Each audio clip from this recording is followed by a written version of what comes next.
Hey guys, welcome back to my channel. Hopefully you guys are doing really well today or tonight or wherever you are, whatever time you're watching this video. Today I decided to do a book review on a book that is very much loved in the booktube community. I hear so many great things about it, I hear so many people talk about it, but it's a book that I just can't get behind at all. And that book is The Hating Game by Sally Thorne. I did want to mention lighting situation's a little different because I am filming during the nighttime, so I have my lights on. I'm sure a lot of you guys have heard about The Hating Game. It's really out there, it's very popular. A lot of people have read it and a lot of people have enjoyed it too. I unfortunately am in the minority and I did not enjoy this book. If anything, it felt kind of torturous towards the end. Like, I think the last 10 pages I started to skim really bad. I don't even know what happened. I don't even know what I was reading. I was just skimming through all the pages because I just needed to end already. I'll dive into why I'm not a fan of The Hating Game. So if you're unfamiliar with the book Hating Game, it's basically centered around two characters, Lucy and Josh, and they work in a office next to each other, and they work for they work for co-CEOs. And basically they just have so much banter, so much hate for each other, and they thoroughly dislike each other. They do not hold back when they are talking to each other. So basically Lucy and Josh are like rivals, and eventually there comes a promotion. Only one position's open for this, and they both are trying to get that promotion. So their rivalry becomes even more intense. And so that's kind of what the book is basically about, like their hate for each other and trying to compete for this position, and then eventually their intense feelings of hate make a 180 and they start to actually feel very passionate for each other and like each other and love each other and etc. So the reason I did not like this book was mainly because of the characters. So first of all, I did not like Lucy's character. I could not stand her. I could not get behind her. I just did not like her one bit. I felt like she's very childish for a grown woman. I felt like there's nothing stood out. She's definitely not someone memorable for me. I feel like she kind of has a very bland personality. There wasn't anything she was passionate about other than collecting, I think she collected like Smurfette bobbleheads or whatever, or Smurfette dolls or something like that. There wasn't anything too remarkable about her. Also, I understand that she's alone, she lives by herself, she's away from her family, and her best friend had a falling out. So I get that she's alone, but she does put herself down a lot. She constantly calls herself a loner, she always just brings herself down, lots of self-deprecation. Not only that, but she becomes very dependent on Josh. I feel like when she starts to actually, once they have like their first like steamy passionate moment, she becomes very dependent on Josh. I just think everything in her life, in her daily routine, revolves around Josh. Like every breath she takes is about Josh.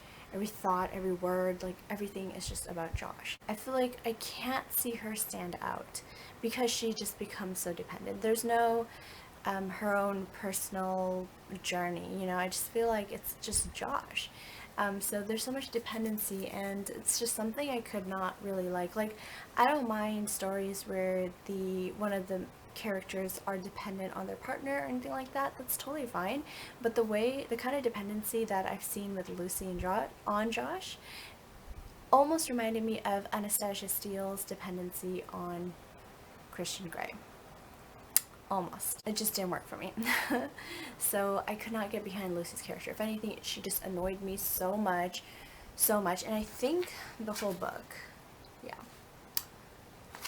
the whole book is from Lucy's perspective, so I couldn't do it. Guys, I could not do it. That was so hard. I couldn't do it. Hey guys, I just realized I totally forgot some other points as to why I dislike the Hating Game so much. And as I was replaying the recorded video, I realized that, oh wait, I forgot some other points. I realized that the only office romance that I like is Jim and Pam's. That's it. I don't think I'm a huge office romance person. This book, there's so many references to Lucy's height. She's short, she's small. Like every so-and-so pages, it's a reference to her height. And I get it, she is an infant and Josh is a sequoia. I don't think it needs to be mentioned that many times. Her height is always compared to Josh all the time, so many times. And it's kind of tiring to have to read that. Like, we get it. She's a tiny woman. No further comment needed. I don't think we need to keep bringing up her height. So I just thought I would add that in. And yeah, continue watching. And then we have Josh's character. So Josh is this perfect guy. Perfect. At least, you know, since we're getting it from Lucy's perspective. From Lucy's perspective, he's this perfect guy. He's attractive, he's intelligent, great body, great eyes, great hair, great jawline, great everything, and he's intelligent, and behind his cold demeanor, he's this kind and caring guy and all these things. His only flaw is that he's cold, reserved, rude, an asshole. That's about it. There's like no other flaw to this guy. He's just perfect. He's perfect, and his only flaws are that he's just very distant towards people, and definitely towards Lucy and other people too. It feels weird, like, that he's so perfect. I love it when the male character, besides having, you know, a good looks and intelligence and a great personality, has flaws that he is trying to overcome.